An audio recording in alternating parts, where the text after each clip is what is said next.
دولتی من تاجیکستان، وحدتی من تاجیکستان، پرچمی من تاجیکستان، جنتی من تاجیکستان، دولتی من تاجیکستان، وحدتی من تاجیکستان، پرچمی من تاجیکستان، جنتی من تاجیکستان. محض با سرودن سرودهای ناب و دلاشوب و ترغیب کننده گل‌عسل پولاتова صاحب عنوان فخری گردید. به او این عنوان را یعنی هنرپیشه شایسته تاجیکستان را در وضعیت تنتنوی پیشوای ملت پرزیدنت جمهوری تاجیکستان محترم امامعلی رحمان تقدیم نمود. خود سراینده از صاحب شدن به عنوان فخری بی‌خبر بود و حتی تا آخرین لحظه نمی‌دانست. قدم زده میرم به نزد رهبر دولت. چی میشد که پدرم زنده باشن و این لحظه ها را میدیدن؟ این یک ارمان من بود. اما وقتی که عنوان را گرفتم گفته به مادرم زنگ زدم. مادرم در سفر بودن. باور کنید من بسیار خرسند بودم، اشک شادی نریختم خودم.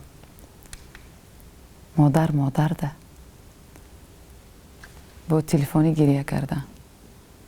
بچه مبارک شود. وقتی که مادرم گریه کردم بعد فهمیدم که من چی گرفتم، من به چی سزاوار شدم. پیش از همه این عنوان مادرم است و آرزو میکنم، نیت میکنم که به هر یک مادر پیشروی فرزند را دیدن به عنوانهای بلندی هم کسبی هم زندگی سزاوار شدن فرزند را دیدن به هر یک مادر نصیب کند. جان مادرم من بر تو ایمان آورم، ای کاش باشی هر کجا، عمری سلامت بر سرم.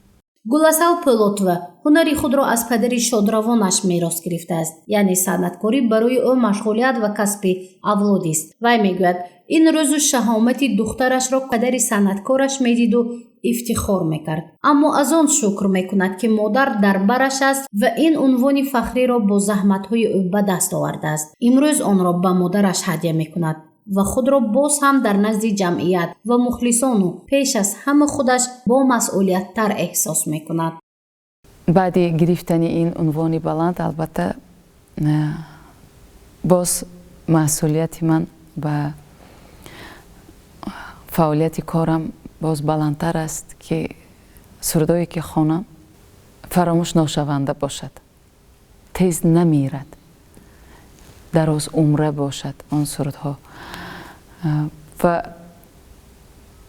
میخوام شعری باشد که من سرود کنم، با آهنگ درآورم، در وصف وطن عزیزم باشد. ما تاجیکان کیم هستیم و میخوام آن سرود در قلب مخلصان جا شود، مخصوصا در قلب جوانان جا شده باشد که مهر به وطن زیاده باشد، زیاده شود که آنها افتخار کرده باشد که تاجیک هستند و چنین دولت دارد، چنین وطن دارد. زودتر تیزتر همین سرود را ایجاد کرده باشم و پیشنهاد کرده باشم. با این عنوان مهنت هایی که من کردم کم است، فکر میکنم که کم است. هنرپیشه شایسته جمهوری تاجیکستان اعلان کردن، این باور کنید تا حال در خودم نیستم که مرغ من دمد.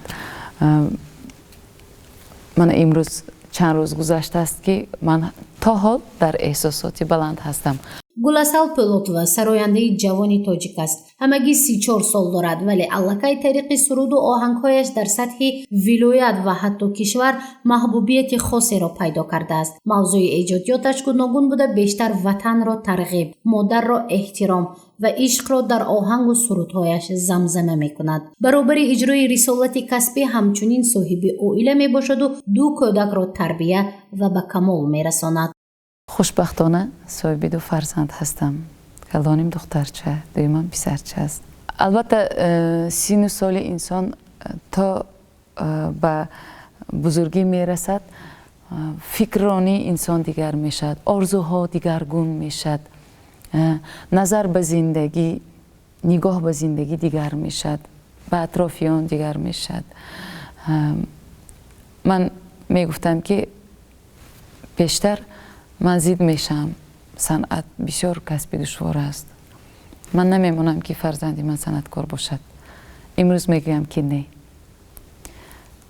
اگر فرزندی من پیش از همه استعدادی والا، استعدادی ناتکرار داشته باشد، شوق و ذوق بسیار داشته باشد به این کسب و او تواند که بهترین و بهترین هاش بتواند، من به جانم او را همه وقت پیش از همه همچون مادر دعا میکنم و همچون هنرمند در پیش فرزندام هستم که همیشه دستگیریش شب و روز در فکری سردهای نو به نو آفریدن، چه خیل کنم، چی کار کنم که یا کدام موضوعی که انتخاب کنم که بهترین باشد.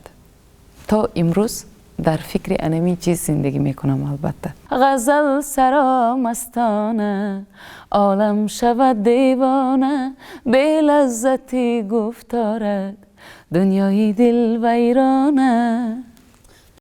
گلاسال پولوتوا از اوان بچگی به شعر و سرود علاقه‌مندی زیچ داشت، اما رسما فعالیت مهنتیش را در فرهنگ از سال 2014 آغاز نموده است. اولین البوم سرودهایش تحت عنوان بهار آرزو پیشکش مخلصان و هواداران صنعت گردیده است. از آن پس تا امروز ایجاد میکند، میسراید و برای مخلصان و هوادارانش و وطن خدمت مینماید. حضور شما ممنون و نعیم ایوبов برای برنامه اطلاعاتی خبر.